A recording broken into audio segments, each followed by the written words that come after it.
Welcome back. In this video, I want to talk about live streaming. Now, the most common question in our support desk is, can we live stream to Roku or can we use TV Boss Fire to live stream to Amazon Fire?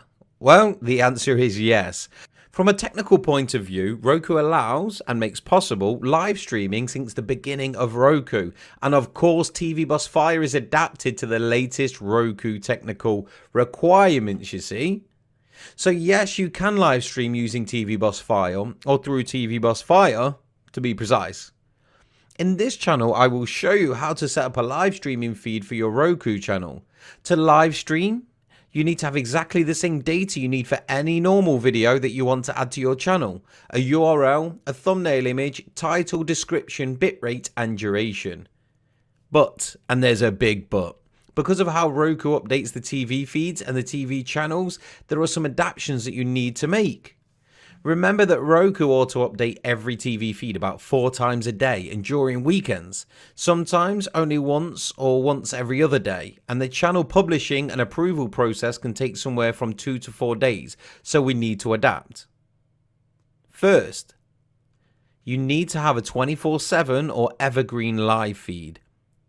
That means that you need to have content in your feed at all times. You can have ads, pre-recorded content, or your live streaming schedule, for example, running on loop.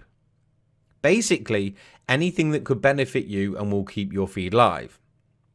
Now, second, because of how live feeds are, from a technical point of view, your bitrate can vary from frame to frame. So should you use it in your setup, the minimal bitrate your stream will require. You also need to know what type of stream you have. At this point, Roku allows 3 types of streams: HLS, Smooth, and the Dash. Finally, you'll need a duration. The live feed needs to be 24/7, so what duration should you use in this case? We can take advantage of a factory setting Roku has built in every Roku device, the 4-hour disconnect setting.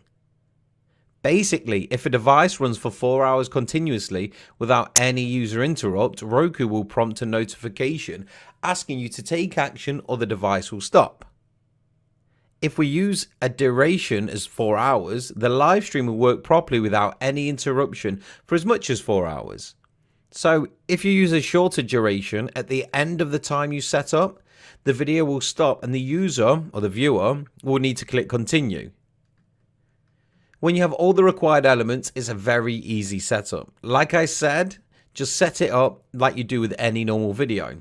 Add a video ID, add the title, add a description, upload a thumbnail image, set up a tag, select the genre, and in the content field, add your stream URL. Select the quality, in our case it's HD. Select the video type, in our case it's HLS. As bitrate, I used 1500. For the duration, I used 14,400, and that is 4 hours. Click save, and that's it. Basically, your live stream is on Roku, and it's live and ready.